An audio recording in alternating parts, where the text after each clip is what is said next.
Hey guys, Mike here. Today guys, in this video, I'd like to talk about the psychology of getting your clients to pursue nutrition. And this isn't going to be something like evil trying to control people's mind or shape their opinion. It's just about understanding science and psychology that we don't really see from human eyes as well. We have to really critically think and step back and look at data to kind of get driven to some of these points. So with that being said, let's give you an example. One client, she consumes way too much sugar, just way too much seed oils, way too much sugars and such.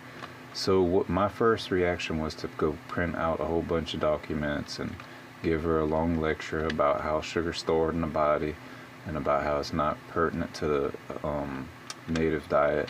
It's not pertinent to an ancestral diet. And that's real stupid, because although I could print out all the data, all the charts, every piece of data that says it, it's not going to have as strong an effect on this person. So the end goal is to reduce sugar intake to improve her health. So to do that, to convince me, it would be charts and datas and things like that. But this person's different. Everybody has different values on judgments and what they consider important or right or wrong, scientific, empirical, and all that. And empiricism ain't even nothing but just a little more solid form of this anyway. But if their goal is to get better health, and the way to get better health is to reduce their sugar intake, and you know this from just facial features, you'll know this from other underlying conditions with their blood sugar. You'll know this from a diet if it's admittedly rich in sugars and processed foods and such. They're overweight. There's every marker on earth. You'll be able to tell how sugar's taking a wreck on their body.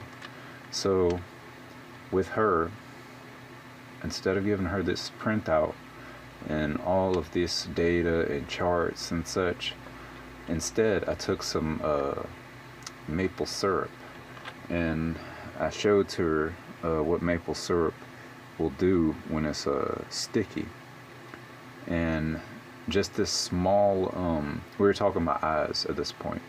I was talking about how sugar and alcohol can just really kill your eyes. And so I was trying to give her an envisionment of what is actually doing. The sugars that's in the syrup, and this is the fake syrup, not the real maple syrup from up there in Vermont. It sticks to your eyes, it sticks to the soft muscles, and it just pulls them apart. It's just horrible for them, and it just completely eats them up. And maybe 2 or 3 months later, I've been advising this person for a year, and their health has been, it could have been a lot better, but she's still doing pretty good, but it could have been a lot better. She doesn't listen to a lot of the nutrition advice. Obviously, she's way too much bread, way too much carbohydrates, and it's the worst of the breads. It's not like it's some sourdough peasant style. She's eating like Pop-Tart style type things, mass manufactured fake pastries, which I've made some real Pop-Tarts before. Hoo-wee, they're good. So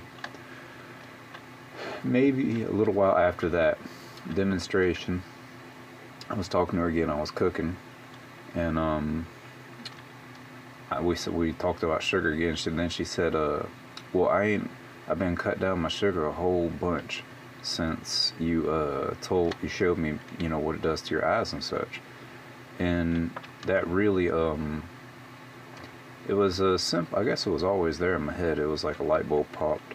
And it's like, okay, it's not that I have to go to Harvard and find all this technical information and draw out some line charts and explain it with these big old words. If you want to be practical and effective, it doesn't require all of that, really. It was kind of, like I said, it wasn't my absolute intention from the beginning. I was just using it as an example because it helped me really understand what sugar does inside of the blood. I believe it was Dr. Berg that or Dr. Osborne. I had some videos on that. And so that's just one thing real quick, y'all. Just a real little example for how we're dealing with real people that don't operate like computers, and we have to adjust for that if our goal is to make a see. The important thing on all of this is the goal. What's the goal here? This lady needs better health. Why? Live longer, more enjoyment with her family. How can we do that? What's the most important and powerful thing that we can do to help that out? Number one is going to be exercise in this person's case, but they have extensive nerve damage and they can't exercise too much on their back. And I don't know anything about the back stuff and the spinal cord, and I don't advise anything to do with that, because you can really cause problems if you're not a spine person or a experienced chiropractor. You have to really be familiar with spine and muscle connections in that area, because it's just real weird. So I don't venture into that. I respect that field a lot, or that aspect. There's a lot of things you can get away from not having a doctor with an MD and 10 years experience, and then there's some things you really want to have all that for. And this is one of the areas I've seen a lot of people and amateurs mess up with this particular area. It's a long history of that.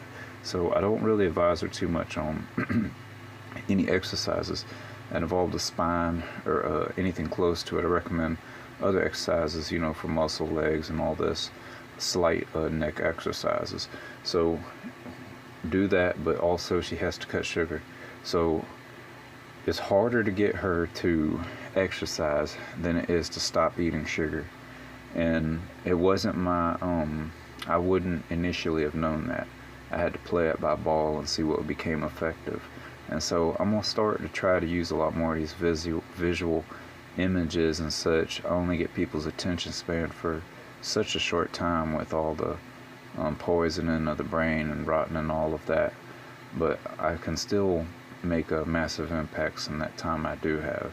I usually, and increasingly so, I'm more and more educated, and I'm able to really help people out with their conditions, being familiar with it. They have a scared look in their eyes usually when they're explaining their condition, and it's real nice when you can come up, when you know all the symptoms, when you know some of the cures, when you know some of the ailments and bad things about the cures, the natural way, the Western way, all of that. And like I said before, it's not always Western medicine bad, drugs bad. MD with 12 years, 16 years of college you got to pay for bad. All of them have their place, definitely. So that's pretty much it, y'all. Have a great day. Let me know what's some stuff y'all got to do to help your clients psychologically see this and see how important it is and all that. And by the way, y'all, the best way for us as nutritionists, for us in the health field, for us in the medical field and all, the best thing that we can do is be a great example ourselves of knowledge, of a sound body, a sound mind, and everything be good with us. Because when people see that, then that's like the best way to win them over. If they see you truly, genuinely happy, exercising a lot, and you just look freaking good, that's what brings people to a side. It's a very convincing debate. So that's pretty much it, y'all. Thank y'all. Have a great night. Bye.